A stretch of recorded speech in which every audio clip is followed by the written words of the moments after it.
I love the Lord because He first loved me. Amen. And I can testify to that. That when I was very much unworthy of His love, He showered His love upon me. And that is certainly my lasting testimony. So it's a blessing. It's a blessing to worship our Lord.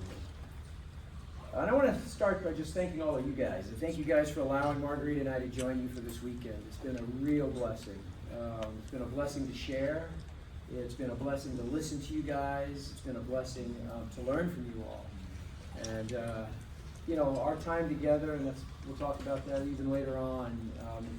It's always a blessing to be with brothers and sisters, where iron sharpens iron is what the Bible tells us. That's what we always want to do. And so it's been really encouraging to spend this time with you. We've covered a lot of topics. More importantly, we've had a lot of good questions. Eric, where are you? The questions are more important than the answers. You were sharing with me the other day, and that's absolutely true. Having the right questions means that we can take those before the Lord and allow God to show us His meaning and purpose in them. And so I pray for you guys that you walk out of here with a lot of questions, that you don't think you have all the answers, because that was never the intent. The intent was to always be before our Father, longing for Him to speak into our lives, longing for Him to speak and walk with us as we navigate this thing called life. And so some of those questions were, who are we? More importantly, who do we want to be? And then most importantly, who are we meant to be in Christ? As I said, I don't like to hide the ball, but the only answer is that we are meant to find our identity in Christ Jesus Himself. And so this morning, I really struggled with what exactly we should talk about in order to close. Because we're not going to cover in 20 minutes how to find your identity in Christ. You're going to spend the rest of your life asking that question. And that's sort of the point. And, you guys belong to good churches that teach the Bible, and that's where the answers are going to be found. And then in your time quietly with the Lord individually, that's where your answers are going to be found.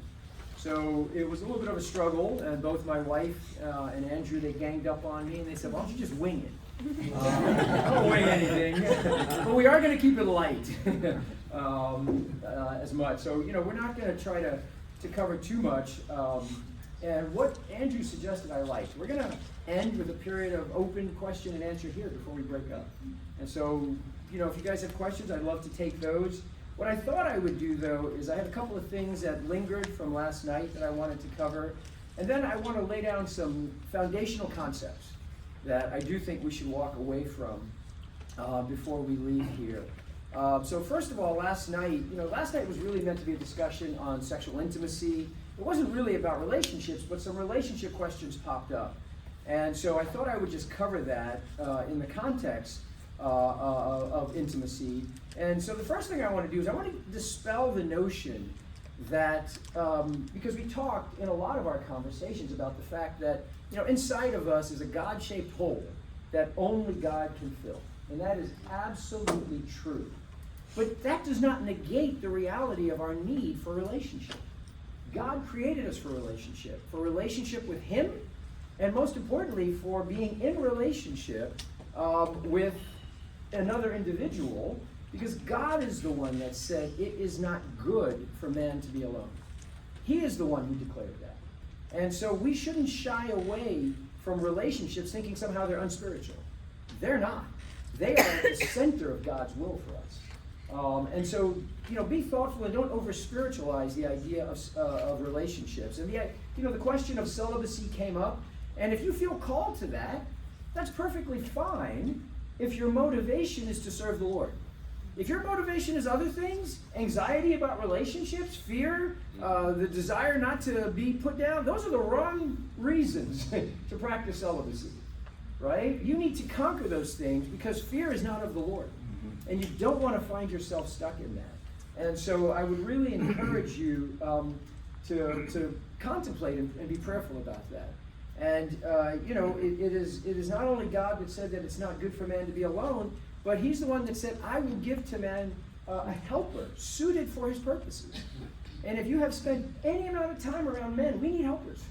There's no doubt about that. Now, we don't always need the help women want to give us, but that's for marriage counseling. We can save that for another context. But that's the reality of what God was intending for us in relationships. So proper relationships are good. And the proper relationship that leads to intimacy, the problem is the world has flipped it. And so often, the world teaches you to get involved in physical intimacy before you've built anything else. And that's not the biblical manner of doing that. You're supposed to build friendships. Those friendships are meant to lead to emotional intimacy. That blossoms into marriage, and that is the context for physical intimacy. And that was more what the discussion was intended to do, is to discuss that. And so I understand there are a lot of questions that were raised about how do I build healthy relationships that lead to friendships between the opposite sex, because that is a complicated question. And so I just want to share what Pastor Tom shared. He summed it up wonderfully last night when we were in our small group. And he said this, he said, look, spend time in groups with the opposite sex. Find opportunities to do that. And in those groups, pay attention. Pay attention to the personalities that you're seeing. Pay attention to the people that are there. And then in a greater context, serve. Because the people who are serving in the same places that you're serving with the people who share your heart. And that should tell you something about them and should give you context for it. And encourage the younger generation to do that and pull them in. And I would encourage the younger generation not only to serve, but if you have interests, bring those to the church. You know, there was a wonderful story I read about a young lady who loved to hike. And she put out a feeler to say, hey, if people want to go hiking with me, I'm going to be at XYZ place. Come hike with me. One person showed up. They've been married for years now. You don't know where God will meet you. So take your loves, take your interests, and allow those to become opportunities to share that within the body. And that opens up opportunity. But Pastor Tom said something even more important than that.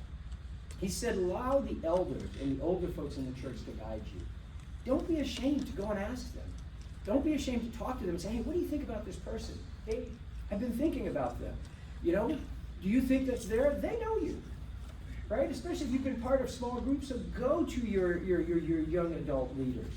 Talk to your parents who know you. Don't be afraid of those things and to put it out there that this is something on your mind, it's on your heart, and you've been thinking about it. And so I would encourage you. The Bible specifically says that the older women and the older men are there to counsel the younger generation with regards to these matters. So I would really, really encourage that you do that. Okay, with that, we can move on and talk back about our subject. Let's go